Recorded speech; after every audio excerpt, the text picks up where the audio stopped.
Magandang umaga! Kumusta po? Narito po ulit ang update natin para sa lagay ng ating panahon. Ngayong umaga po ng August 1, 2026. Sa ngayon po ay dalawang sama ng panahon ang nasa silangan po ngayon ng Luzon sa loob at labas ng ating area of responsibility.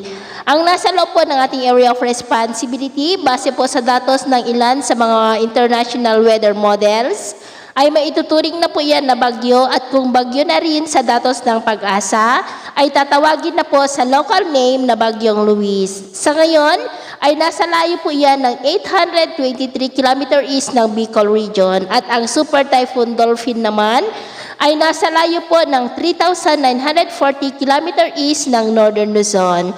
At sa atin naman pong wind map forecast, ang sama ng panahon na nandito po sa loob ng ating area of responsibility ay mahihirapan po iyan na kikilos pakanluran dahil nahahatak po ito for Typhoon Dolphin, kaya mababa po ang tsansa niyan na tatama sa ating kalupaan. At mahihila rin ng Super Typhoon Dolphin ang habagat sa susunod na linggo na siya pong magdudulot ng mas maulan na panahon dito po sa ating bansa. At maliban sa Super Typhoon Dolphin at ang sama ng panahon ngayon ay posible pa na may isang sama ng panahon na mabubuo sa silangan ng ating bansa sa susunod na mga araw na patuloy po na manghahatak ng habagat. At ito naman ay pinapakita ng forecast model natin pong ginagamit hanggang po sa susunod na 2 linggo.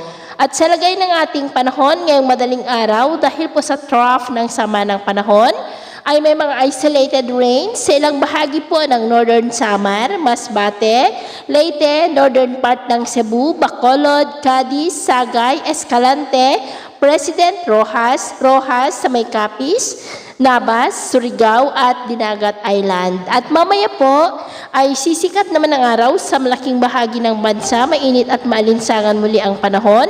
Pero dahil po sa trough ng sama ng panahon ay asahan natin ang maulap na kalangitan na minsan ay may mga pulo-pulo na mga pag-uulan sa ilang bahagi po ng Catanduanes, Northern Samar, Leyte, Pasay, ilang bahagi ng Bohol, Cebu, Negros Occidental, Iloilo, Capiz at Surigao del Norte. At mamayang hapon po, mas maraming lugar ulit ang makakaranas ng mas maulap na kalangitan with isolated rains sa iba't ibang bahagi ng ating bansa, kaya mag-ingat po tayo sa mga banta pa rin ng mga pagbaha at pagguho ng lupa. At sa atin naman pong mga baybayin, wala naman po tayong nakataas na anumang gale warning signal sa ngayon, pero iba yung pag-iingat lamang po kung papalaot tayo para mas makaiwas sa mga sakunang pangkaragatan. So, yun po lang latest update natin sa araw na ito. Ako po muli si James na nagsasabing sakay na pagsubok po na darating sa ating buhay,